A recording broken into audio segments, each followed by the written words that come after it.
LGS have still retained the individuality and bespokeness of around our industry, which I think is important. So even though they're owned by Ethos, there's a synergy between what Ethos do and what LGS do as their core competency.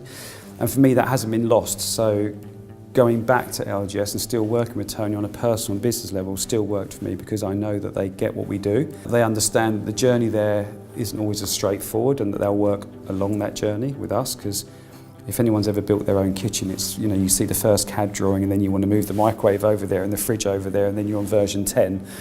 That's what it's like when you're trying to build a system and an integration. So knowing that LGS would work along those parameters was really key to using them, really. What I like to see in a partnership and a vendor partnership, however you want to term it with LGS, is that we have a dual relationship.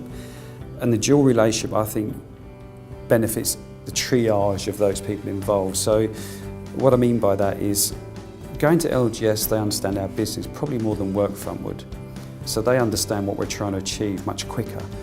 But having a direct relationship with Workfront is still key to me, because I really want to understand what Workfront are doing, what's coming, you know, like Fusion. There are other partners, but I know some of the team, not just Tony. I also know some of his team have worked in our industry. So they've lived and breathed what we do every day. So again, it wasn't just about Tony, it was about the team that sit around Tony and their knowledge base. LGS do have a very strong relationship with their vendors, their technology suppliers, and are able to talk in detail and influence some of those decisions and some of those strategies, and certainly they have a voice. The vision for me probably sits around the hub and spoke model. We have lots of technologies, as I said, in SDL. It gives us the opportunity to plug those in if and when needed in the future. So very much a platform and a foundation for what we want to do.